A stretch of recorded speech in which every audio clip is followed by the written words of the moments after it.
ये कहानी है जॉन और जेंसी की। इनकी 2 छोटी बेटियां हैं, मगर अब इनकी जिंदगी बहुत खतरे में है, क्योंकि जॉन का बिजनेस चौपट हो गया। उसने जो भी पैसे लिया था वो सब डूब गया, और जो कर्जा लिया था वो भी डूब गया, और ये एक बहुत बड़ा कर्जदार हो गया। बैंक का लोन, और इसका पार्टनर भी भाग गया। अब इसे क्या करें कुछ पता नहीं है। रिश्तेदारों से जितनी मदद मांगी थी उतनी मदद मांग ली, अब आगे का कुछ पता नहीं चल रहा, क्या करेंगे ये लोग। बैंक लोन, ब्याज, पैसा नहीं है, कर्जा है, घर के सामान भी नीलाम हो चुके हैं, रिश्तेदारों के ताने, छोटे बच्चों का देखभाल। बहुत बड़ा खतरा है जॉन और जेंसी के जीवन में। अब कुछ समझ नहीं आ रहा इन्हें करना क्या है और किस तरीके से इसको मैनेज करेंगे, कैसे इस कर्जे से बाहर आएंगे और क्या करेंगे, इन्हें कुछ पता नहीं है।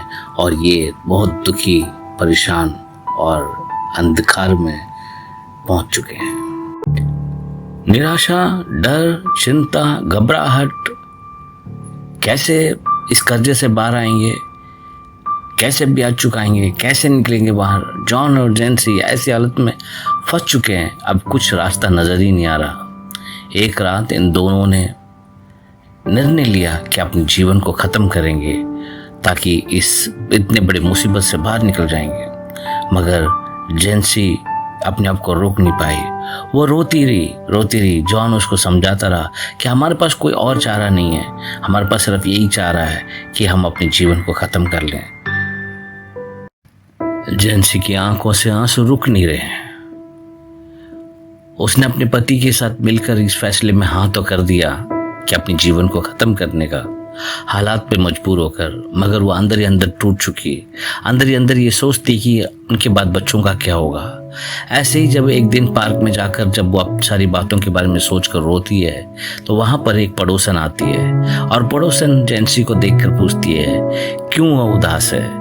उसके पूछने पर जेंसी रोकर अपनी कहानी बताती है, किस तरीके से वो इतने बड़े कर्जे में आ चुके हैं, कैसे उनका सब कुछ बर्बाद हो गया, इससे कैसे बाहर निकलने उसका कोई रास्ता उनको नजर नहीं आ रहा। तो पड़ोसन ने उसको सलाह दिया क्यों नहीं वो उसके साथ प्रार्थना में जाती है, प्रार्थना सभा में क्यों नहीं जाती है, वहां जाकर प्रार्थना करने से सब कुछ ठीक हो जाता है। पड़ोसन अपनी गवाही देती है कि कैसे हम बीमारी और कर्जे में थे और किस तरीके से प्रार्थना में जाने से उसका जीवन ठीक हुआ।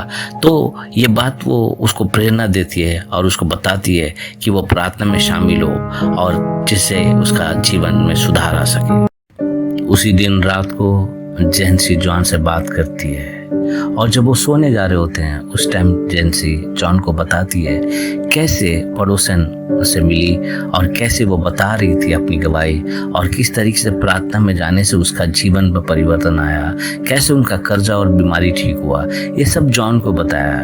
तो जॉन ने उसको बोला कि वो कल प्रार्थना में जा सकती है, उसको कोई आपत्ति नहीं है। जेंसी अपने पड़ोसन के साथ प्रार्थना सभा में शामिल हुई, और वहां पर जब शामिल हुई, प्रार्थना हुआ, और वहां पर जब उन्होंने प्रचार किया, भजन संगीता 23 और नीति वचन 18-21 से जब प्रचारक ने प्रचार किया, जेंसी के मन में एक अजीब सी रोशनी आने लगी, जो ये बता रहा था प्रचारक कि यहोवा मेरा चरवाहा है और मुझे कोई घटी ना होगी।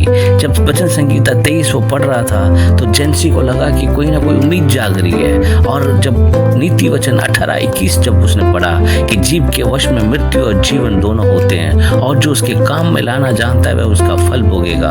और जब प्रचारक ने उस वचन के बारे में उसको जब समझाया, जेंसी की मानो की आंखों में रोशनी सी आ गई, और ये समझ पाई कि कहाँ पर वो लोग गलती कर रहे हैं और किस तरीके से उनको अपने जीवन में सुधार करना चाहिए। ये बात सुनकर वो अपने घर लौट कर आ गई। प्रार्थना में जाने के बाद जेंसी के अंदर एक उत्साह सा भर गया, और वो समझने लगी, और उसने जॉन से भी सब कुछ शेयर किया, और उसने बताया कैसे परमेश्वर का वचन काम करता है, कैसे उनकी बातें उनको खराब कर रही है और उनके जीवन में परेशानी लेकर आ रही है। जीव के वश में मृत्यु और जीवन दोनों होते हैं। ये बात जैंसी को समझ में आने लगा और जैंसी ने जॉन को समझाया कैसे भजन संहिता 23 में लिखा कि यहोवा मेरा चरवाहा है, मुझे कोई गति नहीं होगी। फिर जॉन और जैंसी दोनों ही चर्च गए और चर्च में जाकर जो वहाँ पर सलाह मशवरा हुआ उससे भी उनको बहुत कुछ समझ में आया। और फिर उसके बाद हर एक दिन उन्होंने अपना दिन भजन संहिता 23 से शुरू किया।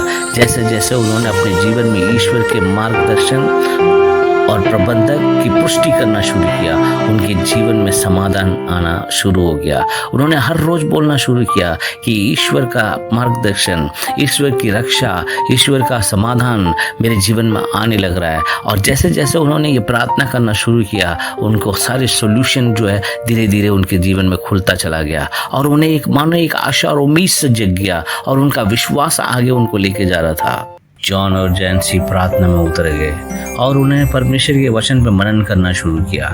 धीरे धीरे सब कुछ ठीक होने लग रहा था, धीरे धीरे सॉल्यूशन आने लगा। और उसके बाद जैंसी को काम मिल गया। जैंसी को जब काम मिला उसके बाद थोड़े दिन के बाद जॉन को भी काम मिल गया और इन दोनों ने अच्छे से काम करना शुरू किया और काम में उनको बहुत सुकून था और उन्हें आशीर्वाद मिलने लगा। और जैसे जैसे वचन का मनन करते और अपना काम भी करते रहे तो जैसे जैसे उन्होंने धीरे धीरे धीरे के कर्जा चुकाना शुरू किया। और कर्जा चुकाते चुकाते जॉन ने अपने लिए एक गाड़ी खरीदी, एक कार खरीद लिया और जॉन के बच्चे भी अच्छे स्कूल में जाने लगे। मानो कि परिवर्तन इतना जल्दी आने लगा क्योंकि परमेश्वर के वचन के मनन करने से और अपने बातों को सही करने की वजह से उनके जीवन में परिवर्तन आने लगा।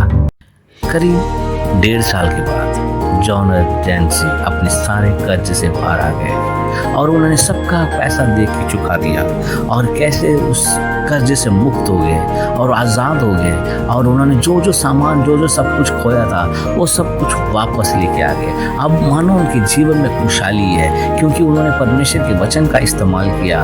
परमेश्वर का वचन का इस्तेमाल करके और अपनी जीभ का सही इस्तेमाल करने से उनका जीवन सही मार्ग में जाने लगा। जब उन्होंने इस बात की पुष्टि की कि परमेश्वर हमारा मार्गदर्शन कर रहा है तो परमेश्वर ने उनका मार्गदर्शन करना शुरू किया।